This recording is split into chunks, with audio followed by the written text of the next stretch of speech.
अस्सलाम वालेकुम जमात अफ्तम, कैसे हैं आप लोग जी। उम्मीद है खैरियत से होंगे।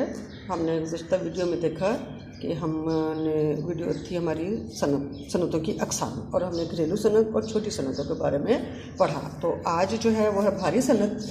और भारी सनत से क्या मुराद है, रीडिंग हम करते हैं कि वो सनतें जो बड़े पैमाने पर दूसरी सनतों और सारिफीन के लिए अशिया बनाती हैं। सारिफीन कौन है बेटा? हम लोग। सारिफीन होते हैं खर्च करने वाले, हम जो उन चीज़ों का इस्तेमाल करते हैं। दूसरी सनतें क्या हैं? मतलब ये कि कुछ सनतें ऐसी हैं जिनमें बड़ी बड़ी मशीनों की ज़रूरत पड़ती है, वो मशीनें खुद तो बनाई नहीं जाती। तो वो जो भारी सनतें हैं वो उन छोटी सनतों के लिए मशीनें तैयार करती हैं। ठीक है, तो कहते हैं कि वो सनतें जो बड़े पैमाने पर दूसरी सनतों और सारिफीन के लिए अशिया बनाती हैं और जिनको चलाने के लिए भारी सरमाया दरकार होता है। यहाँ भारी से क्या मुराद है?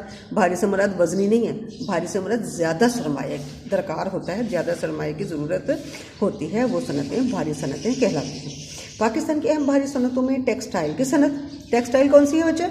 कपड़े की सनत जो है टेक्सटाइल कहते हैं।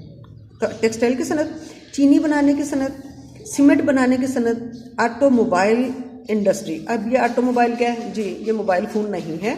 ऑटोमोबाइल क्या है? ऑटोमोबाइल से मुराद है चलने वाली चीज़ें, जैसे जीप है, कारें, ट्रैक्टर, मोटरसाइकिल बनाने की सनत को कौन सी सनत कहते हैं? ऑटोमोबाइल की सनत कहते हैं। फिर उसके बाद है इलेक्ट्रॉनिक अशिया की सनत। अब इलेक्ट्रॉनिक आपको सबको पता है, आप घर में फ्रिज टीवी वगैरह इस्तेमाल करते हैं, एयर कंडीशन इस्तेमाल करते हैं, तो ये सब जो है कौन सी हैं? इलेक्ट्रॉनिक अशिया है। इनको बनाने की जो कारखाने हैं वो इलेक्ट्रॉनिक सनत कहलाती हैं। फिर कीमे खाद्य हैं, फसलों को ज़्यादा पैदावार के लिए जो है वो कीमे खाद्य जो हैं बनाई जाती हैं, ये भी भारी सनत है।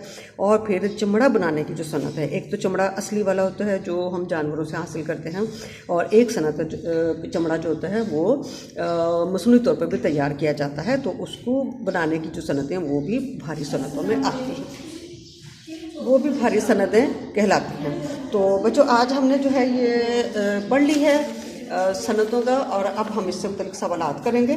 तो हमारे सवाल हैं, पहले कि भारी सनत की तारीफ़ करें, और दूसरा सवाल है हमारा कि पाकिस्तान की भारी सनतों के नाम और काम बताइए। अब आपने इसको बहुत अच्छी तरह से जो है सबक को पढ़ना भी है, याद भी करना है, और अपनी कॉपीज़ पे भी इनको लिखना है। ओके बच्चों, अल्लाह हाफ़िज़।